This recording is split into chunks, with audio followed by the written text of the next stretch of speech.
चलो हमने देख लिया वेपर प्रेशर क्या होता है।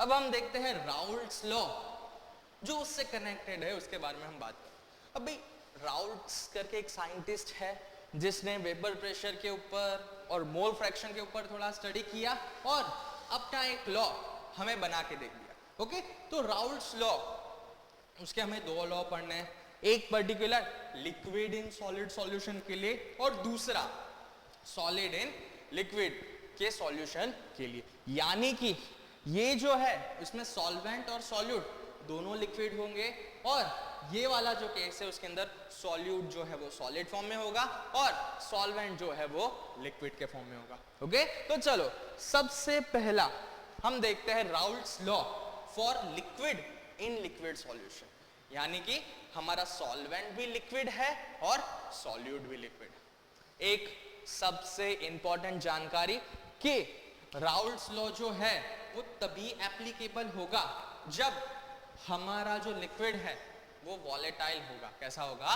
वॉलेटाइल, यानी कि हमारे सॉल्यूशन में सॉल्यूट भी लिक्विड है, सॉल्वेंट भी लिक्विड है, तो दोनों जब वॉलेटाइल होंगे, वॉलेटाइल इन नेचर होंगे, तभी ये लॉ जो है वो एप्लीकेबल हो पाएगा। चल तो हम देखते हैं in any binary solution Raoul's ने बताया कि हमारा जो ये लॉ है वो किन किन चीजों पे वेरी करेगा। एक सबसे पहला एक कंडीशन जो हमें चाहिए कि बाइनरी सॉल्यूशन होना चाहिए। ओके, बाइनरी यानी एक सॉल्यूट और एक सॉल्वेंट, ये पहली बात कही।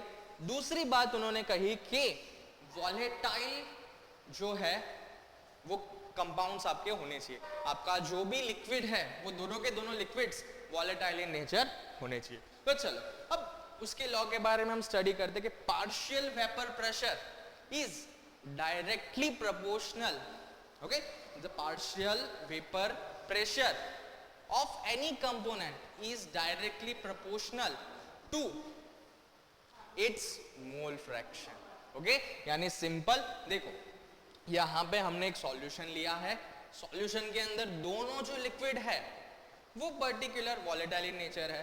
अब दोनों की वजह से जो भी वेपर प्रेशर हमारा जनरेट हो रहा है, जो भी वेपर प्रेशर जनरेट हो रहा है, उस वेपर प्रेशर जो है वो डायरेक्टली प्रोपोर्शनल है किसके? सॉल्यूशन में उसके अमाउंट के मोल फ्रैक्शन के। ओके, हमने कंसंट्रेशन में पढ़ा था अमाउंट ऑफ सब्सटेंस और उसका एक यूनिट हमने लिया था मोल फ्रैक्शन।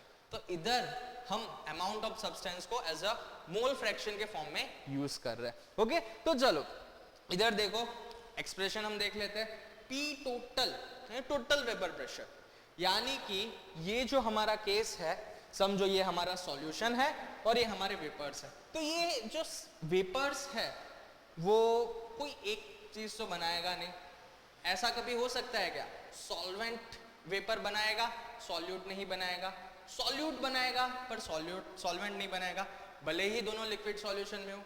ऐसा कभी भी नहीं हो सकता।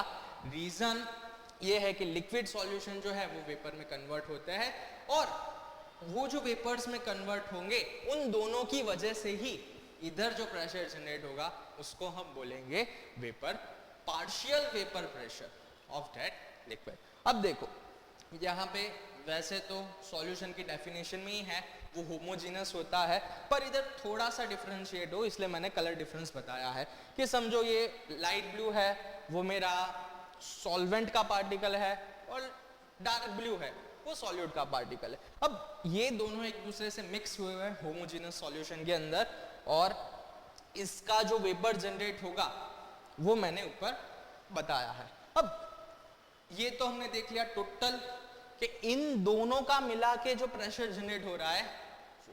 अब एक और, first partial vapour pressure of solvent. ये पार्शियल वेपर प्रेशर, जैसा कि हमने लाइट ब्लू है उसको सॉल्वेंट लिया है, तो सिर्फ उसकी वजह से जो वेपर प्रेशर लग रहा है उसे हम पार्शियल वेपर प्रेशर कहने वाले। ओके, पी टोटल यानी कि दोनों की वजह से टोटल कितना लग रहा है वो, और पार्शियल सॉल्वेंट की वजह से लगने वाले को हम P1 डिनोट करते हैं और सॉल्यूट की वजह से जो प्रेशर लगता है उसे हम P2 से डिनोट करते हैं। तो इन दोनों का हम जब समीशन करेंगे P1 और P2 का, जब हम एडिशन करेंगे तब जाके हमें मिलेगा टोटल वेपर प्रेशर। क्या मिलेगा?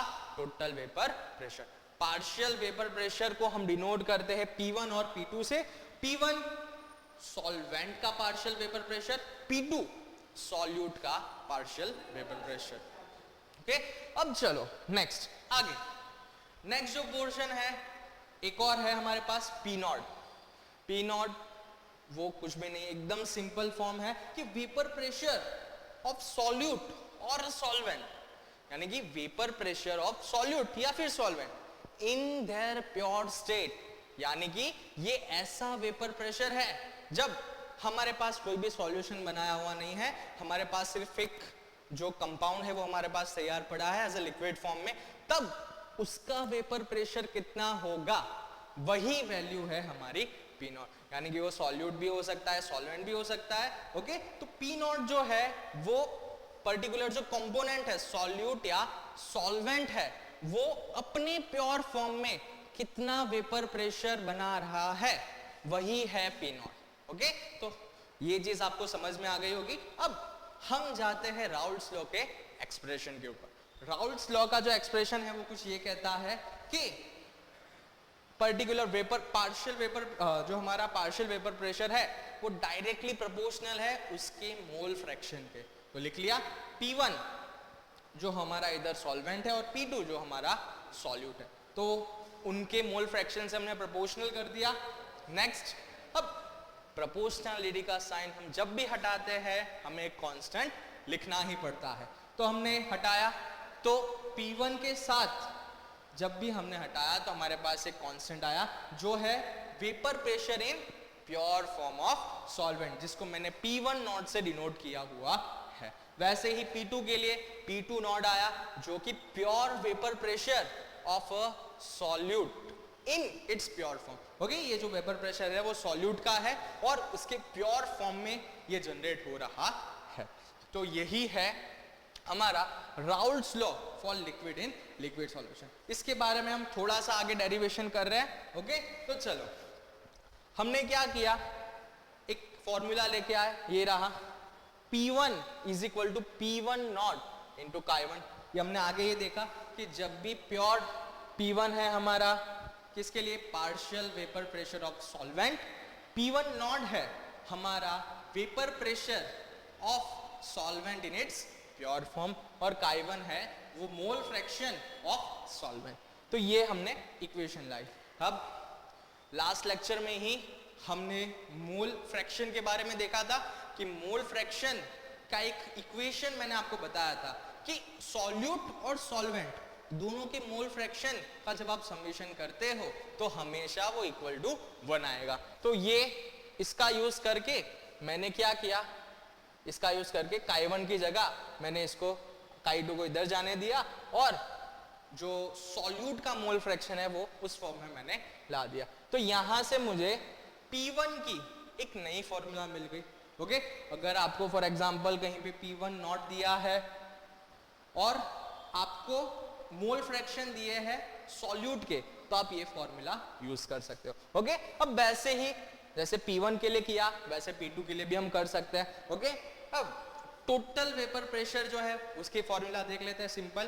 तो टोटल वेपर प्रेशर क्या होता है, P1 plus P2 partial pressure of solute plus partial pressure of solvent. Okay, तो ये हमने लिख दिया P1 partial pressure of solvent होता है, P2 partial pressure of solute होता है, पार्शियल वेपर प्रेशर। ओके, अब P1 नॉट ये हमने वैल्यू लाए वो हमने इधर रख दी, सॉरी P1 की वैल्यू लाए P1 nought into 1 minus Chi2, तो वो वैल्यू मैंने इधर रख दी और इसकी तो हमें पता है P2 नॉट इंटू Chi2।